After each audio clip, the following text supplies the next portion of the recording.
सभी भैया बहन को प्रणाम। आज हम आप लोग के साथ गायत्री माता की शक्ति के बारे में हम बताना चाहते हैं, इसलिए आप हमारे वीडियो को पूरी तरह सुने। अच्छा लगे तो लाइक, कमेंट, शेयर, सब्सक्राइब जरूर कर दें। तो हम ये कह रहे हैं कि सभी जानते हैं कि गायत्री मंत्र महामंत्र है। तो इस मंत्र को जाप करने से क्या होता है? हम बचपन से गायत्री माता का भक्त हैं और उन्हीं को हम सब कुछ मानते हैं। इस संसार में हमें माता पिता ने जन्म दी है, रिश्ते नाते सब कुछ है, लेकिन हम अपने हृदय में केवल माँ को बसाते हैं। हमारे हृदय में कोई और नहीं है। शादीशुदा भी हैं, बच्चे भी हैं, पति भी हैं, हर कोई है, लेकिन सभी बाहरी का रिश्ता है, शरीर का, हृदय का नहीं, आत्मा का नहीं। हम अपनी आत्मा परमात्मा माता में ही लगा के रखते हैं। वही मेरे लिए सब कुछ है। तो इनके जो हमने बचपन से इनकी भक्ति की है, इनसे प्रेम किया है, तो मेरे साथ जो चमत्कार होता आया है, मैं ये आप लोग के साथ शेयर करना चाहती हूँ। तो आप लोग इसको सुनेंगे तभी समझ में आएगा और अनुभव करेंगे। पहले तो प्रेम करेंगे, आप गायत्री मंत्र जाप करेंगे और माता जी हैं, परम पूज्य गुरुदेव जी हैं, वंदनीय माता जी हैं, तो गुरुदेव जी से दीक्षा लेंगे। कहते हैं कि बगैर गुरु का ज्ञान पाना थोड़ा मुश्किल होता है। तो या तो आप कहीं गायत्री मंदिर शक्तिपीठ है, वहाँ जाके आप गुरुदेव जी से दीक्षा ले सकते हैं, और नहीं तो फिर आप मन ही मन मोबाइल पर हर चीज़ आता है। शांति कुंज हरिद्वार का अगर वीडियो आप अपलोड कर लेंगे और आप उनमें गुरुदेव जी, गुरु माता जी, गायत्री माता को ध्यान करते हुए अगर स्मरण कर लेंगे कि आप उनसे दीक्षा ले लिए मन ही मन, तो आप समझिए कि वो स्वीकार हो गया। और ऐसा करेंगे तो आप माला जाप करेंगे, 3 माला हो, 1 माला हो, जैसी आपकी शक्ति सक्षम अनुसार करेंगे, तो तभी आप अनुभव करेंगे कि इनमें क्या शक्ति है। जैसे दिव्य शक्ति होता है ना, चमत्कार, जिसे बहुत लोग जो नहीं विश्वास करते हैं वो अंधविश्वास कहने लगते हैं कि ये अंधविश्वास है, लेकिन जो चमत्कार जिसके साथ होता है वही समझ सकता है। और जब ईश्वर से, भगवान से प्रेम आप करेंगे तो चमत्कार होगा, तो आपको अनुभव होगा। और चमत्कार भगवान इसलिए कराते हैं कि ताकि आपका विश्वास अटल हो। आप अगर ईश्वर से जुड़े हुए हैं, माता जी से जुड़े हुए हैं, तो आप फिर पीछे मुड़ के इस संसार में लुप्त न हो, इसलिए आपको थोड़ा थोड़ा चमत्कार दिखाते रहते हैं, वो अपनी शक्ति का अनुभव दिलाते रहते हैं। और सबसे पहले बात कि जब प्रेम किया जाता है तो कर्म इंसान को बदल जाता है। ईश्वर से प्रेम करते हैं, माता जी से प्रेम करते हैं, तो आपकी कर्म जो है वो अपने आप एक अच्छाई की ओर चली जाएगी, है ना। कर्म तो है ना कि एक बुरा कर्म होता है, एक अच्छा कर्म होता है, तो आपको अच्छाई की ओर जाते रहेंगे।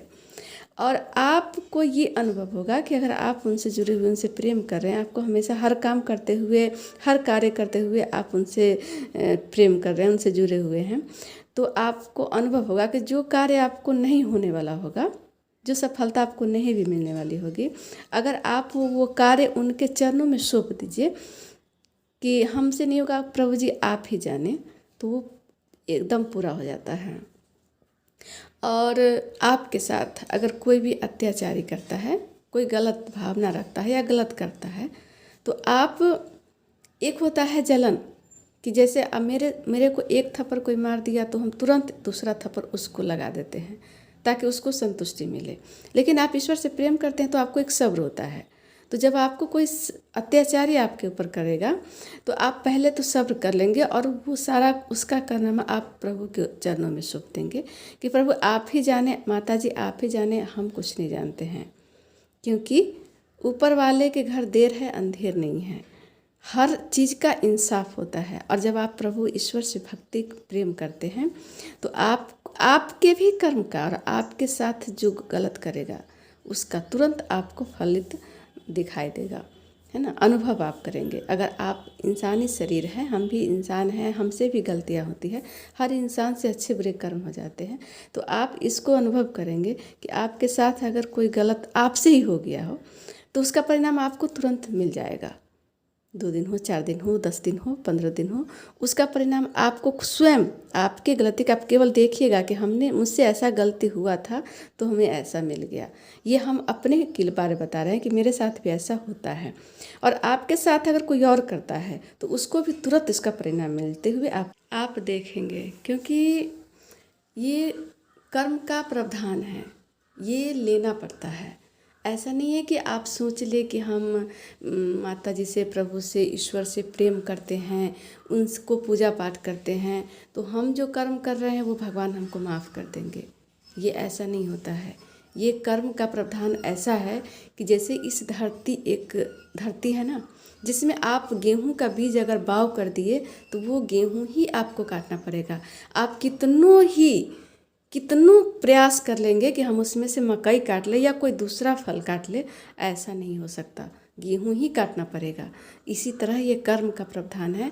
आपसे हो गया वो और किसी और से हो गया वो, ये काटना ही पड़ता है।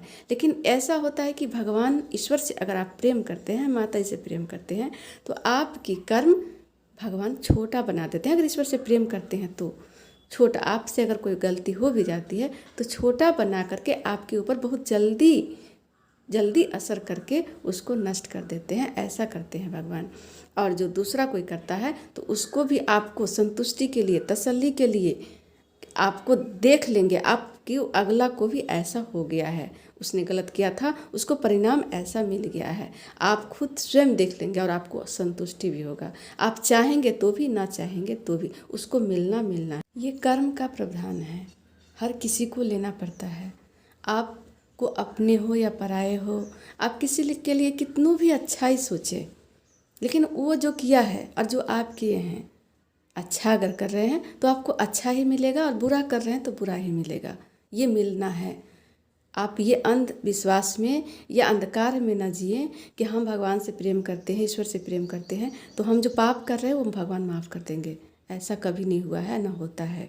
हाँ, आप माता जी से प्रेम करते हैं, हृदय में वास उनके करते हैं, तो आपका कर्म पाप छोटा बन करके नष्ट हो जाएगा आपके ऊपर आकर के। लेकिन होगा, लेना पड़ेगा, ये निश्चित है। इसलिए आप घबराए नहीं, ईश्वर से प्रेम